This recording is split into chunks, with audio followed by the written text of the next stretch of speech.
Hello बच्चों, मैं Amita Mali, botany department, government college Bundi से। पिछले वीडियो में हम आपके थर्ड पेपर के न्यूक्लियस स्टार्ट कर चुके थे। केंद्रक यानी कि cell nucleus, plant cell nucleus या केंद्रक के बारे में डिस्कस कर रहे थे। हमने केंद्रक की संरचना और इसके जो परासंरचना है, कौन कौन सी रचनाएं या भाग इसमें पाए जाते हैं, उनके बारे में डिस्कस किया था कि जो केंद्रक की रचनाएं हैं उनमें न्यूक्लियर मेम्ब्रेन या nuclear envelope, nucleoplasm, chromatin net, nucleolus इत्यादि पाए जाते हैं। तो हमने न्यूक्लियस को डिस्कस कर लिया था, आउटर एंड इनर मेम्ब्रेन देखी थी, पेरी न्यूक्लियर स्पेस देखा था, न्यूक्लियर पोर के बारे में समझा था, उसके फंक्शंस को देखा था, केंद्रक कला का रासायनिक संगठन और इसका ओरिजिन देखा था। तो आज हम बात करते हैं फंक्शंस ऑफ न्यूक्लियर मेम्ब्रेन यानी कि केंद्रक कला के कार्य। केंद्रक कला केंद्रक तथा कोशिका द्रव्य के मध्य अंतः सतह यानी कि इंटरफेस है, जो कि कोशिका के आनुवंशिक संगठनों को प्रोटीन संश्लेषण से संबंधित अवयव जैसे कि राइबोसोम्स व एंडोप्लाज्मिक रेटिकुलम से पृथक रखने का कार्य करती है। न्यूक्लियर एनवलप स्थिर न होकर एक गतिशील अवरोधक है, जो कि हम देखेंगे कि कौन कौन से फंक्शंस को करती है। तो सबसे पहला फंक्शंस है इसका, सबसे पहला है कोशिका द्रव्य केंद्रक विनिमय यानी कि एक्सचेंज देना, मतलब कि बाहर के पदार्थ को अंदर लेना और अंदर के पदार्थ को बाहर देना। तो ये एक्सचेंज इनमें होता रहता है। कोशिकीय क्रियाओं का नियंत्रण केंद्रक द्वारा होता है। यह कार्य एक्चुअल में जो क्रोमोसोम्स में उसमें जो डीएनए होते हैं उनके द्वारा ही किया जाता है।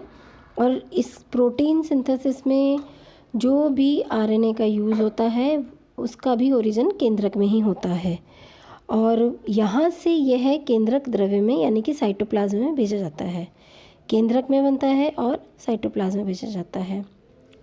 और कुछ जो मेगा मॉलिक्यूल्स है, गुरु अणु हैं, लघु अणु है, कार्बनिक अम्ल, जल व आयनों का विनिमय न्यूक्लियर मेम्ब्रेन व न्यूक्लियर पोर द्वारा कुछ तरीकों से, टेक्निक्स के द्वारा किया जाता है, जिनमें कि है केंद्रक छिद्र द्वारा, सक्रिय संचरण द्वारा और या फिर ब्लैबिंग या फफोलन द्वारा और एंडोप्लाज्मिक रेटिकुलम के द्वारा। तो इस तरीके से विनिमय आदान प्रदान किया जाता है मटेरियल्स का। और अब हम देखते केंद्रीय के छिद्र द्वारा भी आदान प्रदान हो सकता है। केंद्रक कला से पारगमन व केंद्रक कला द्वारा निर्मित आशयों द्वारा विनिमय भी हो सकता है। अब हम देखते हैं कि जो ओरिजिन ऑफ ऑर्गेनल इनिशियल्स यानी कि जो अंगिक प्रारंभिक का उद्भव कैसे होता है। न्यूक्लियर एनवलप जो कि एक द्विपर्तीय संरचना है, कोशिका में कई महत्वपूर्ण द्विपर्तीय अंगक यानी कि ऑर्गेनल्स के उद्भव में महत्वपूर्ण कार्य करती है। ये सेकंड फंक्शन है इसका न्यूक्लियर एनवलप का कि ये किस प्रकार से काम करती है। इससे जो है माइटोकॉन्ड्रिया व प्लास्टिड के उद्भव को भी समझा जा सकता है, जो कि इनकी इनिशियल्स या प्रारंभिक द्वारा ही होता है, प्लास्टिड या माइटोकॉन्ड्रिया का। प्रोटीन जो थर्ड फंक्शन है इसका वो है प्रोटीन का आदान प्रदान यानी कि एक्सचेंज ऑफ प्रोटीन मॉलिक्यूल्स। अन्य प्रोटीनों की तरह केंद्रीय प्रोटीन्स भी कोशिका द्रव्य में संश्लेषित किए जाते हैं, जो बाद में केंद्रक में भेजे जाते हैं। और ये एक दिशीय गमन है। एक बार केंद्रक में प्रवेश करने के बाद प्रोटीनों को न्यूक्लियर मेम्ब्रेन पुनः कोशिका द्रव्य में नहीं आने देता है, जैसे कि SV40T या SV40T एंटीजन व न्यूक्लियोप्लाज्मिन। कुछ केंद्रक के प्रोटीन जैसे कि HSC70 व कैम निर्भर काइनेज प्रोटीन भी केंद्रक से कोशिका द्रव्य में लगातार संकेतों का नियंत्रण करते रहते हैं। ये संकेत जनरली न्यूक्लियर पोर व साइटोप्लाज्म में पाए जाते हैं। अब इसका फोर्थ फंक्शन आरएनए का आदान प्रदान यानी कि export of RNA, export and import of RNA यानी कि अंदर से बाहर और बाहर से अंदर दोनों ही होना। न्यूक्लियर पोर और न्यूक्लियर एनवलप का मुख्य जो वाइटल फंक्शन है वो आरएनए का एक दिशीय यूनिडायरेक्शनल अभिगमन है, जिसमें मुख्यतः transfer RNase, single stranded RNase और छोटे स्मॉल न्यूक्लियर आरएनए, छोटे जो केंद्रीय आरएनए होते हैं स्मॉल न्यूक्लियर आरएनएज, वह उपचारित मैसेंजर आरएनए यानी कि प्रोसेस्ड मैसेंजर आरएनए आदि हैं। कुछ टोपी बंधक प्रोटीन्स यानी कि कैप बाइंडिंग प्रोटीन्स को आरएनए निर्यात में सहायक देखा गया है, जो कि केंद्रक से कोशिका द्रव्य में आरएनए अधिगमन में एक सम्मिश्र या कॉम्प्लेक्स बनाते हैं। कुछ कोशिकीय स्मॉल न्यूक्लियर आरएनए जैसे कि U1 एवं U2 का अधिगमन केंद्रक में भी करते हैं। अब है फिफ्थ फंक्शन इसका है ब्लैबिंग फिनोमिनन या फफोलन परिघटना। ब्लैबिंग से क्या मतलब है? अधिकांश सजीवों में जो फफोलन की क्रिया करती न्यूक्लियर मेम्ब्रेन जो है फफोलन या ब्लैबिंग की क्रिया करती है। इसकी में क्या होता है? न्यूक्लियर मेम्ब्रेन से संकोचित या कंस्ट्रक्टेड सिकुड़ करके अलग हो जाती है ना, जो एक माइक्रोवेसिकल्स या सूक्ष्म आशय या फफोले जैसे फफोले हो जाते हैं ना, उसी तरीके की संरचना बनाती हैं पृथक होके। और ये फफोले साइटोप्लाज्म में पुनः आने पर संयुक्त होकर वलयित पट्टिकाएं एन्यूलेटेड लैमेले बनाते हैं, जिनसे अंत में एंडोप्लाज्मिक रेटिकुलम का निर्माण होता है। सिक्स्थ इसका जो फंक्शन है वो attachment of structural elements of the cytoplasm, कोशिका द्रव्य के संरचनात्मक तत्वों का जुड़ना। कोशिका द्रव्य के संरचनात्मक तत्व जैसे कि पेशी तंतु यानी कि माइक्रोफिलामेंट को जोड़ने के लिए न्यूक्लियर एनवलप एक सतह प्रदान करती है। इस प्रकार 10 नैनोमीटर तंतु अन्य कोशिकांगों जैसे कि माइटोकॉन्ड्रिया को न्यूक्लियर एनवलप की बाह्य परत पर जोड़ते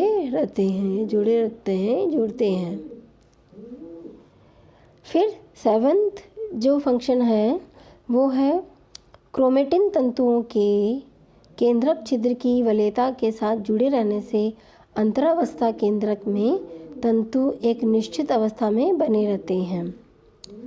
नेक्स्ट फंक्शन है इसका जो न्यूक्लियर मेम्ब्रेन है साइटोक्रोम A4 या साइटोक्रोम A3 तथा साइटोक्रोम C प्रकार के साइटोक्रोम तंत्र व माइटोकॉन्ड्रिया में व्याप्त व्रंतीय कणों के समान ETS कार्यों का भी प्रदर्शन करता है, यानी कि इलेक्ट्रॉन ट्रांसपोर्ट सिस्टम। नेक्स्ट इसका फंक्शन है न्यूक्लियर मेम्ब्रेन कोशिका द्रव्य व केंद्रक के मध्य अन्योन्य क्रिया पदार्थों के अभिगमन का भी नियमन करता है, यानी कि कंट्रोल या उसको रेगुलेट करता है।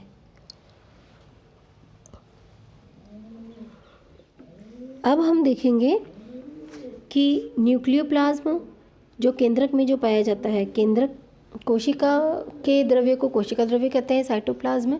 न्यूक्लियर में जो सैप पाया जाता है उसको हम न्यूक्लियोप्लाज्म, न्यूक्लियर सैप या कैरियोलिम्फ कहते हैं।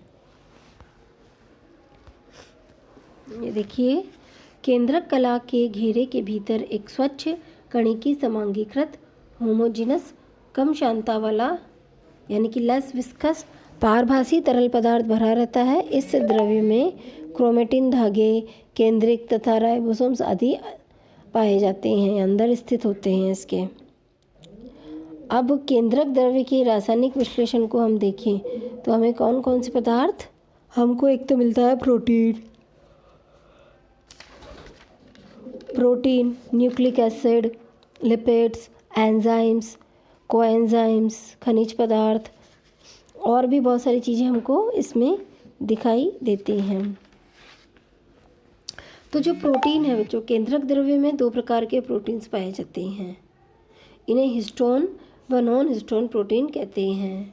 हिस्टोन क्षारीय अमीनो अम्लों से निर्मित कम अणुभार जिसका कि 2000 अणुभार होता है उससे भी कम वाले प्रोटीन्स होते हैं। ये जल में विलय होते हैं। हिस्टोनों के साथ साथ क्षारीय प्रकृति के अमीनो अम्ल आर्जिनिन की अधिकता वाले प्रोटीन भी मिलते हैं।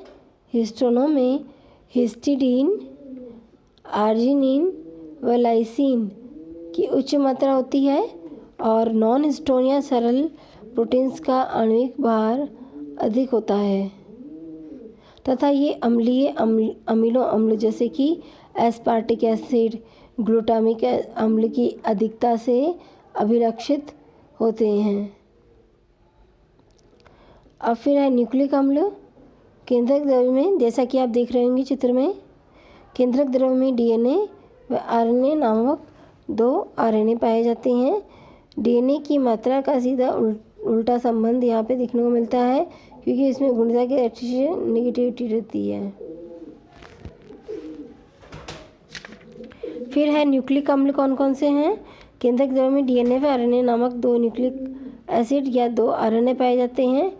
डीएनए की मात्रा अधिक होने से इसका सीधा संबंध गुणिता की कोटि या डिग्री ऑफ प्योरिटी से होता है। लिपिड्स जो है केंद्रक द्रव्य का लगभग 3 से 10% भाग लिपिड्स बनाते हैं। लाइपोप्रोटीन्स तथा फॉस्फोलिपिड्स के रूप में पाया जाता है। एंजाइम अगर हम देखें तो केंद्रक द्रव्य को एंजाइमों का भंडार गृह है यानी कि स्टोर हाउस रिपोजिटरी भी कहा जाता है।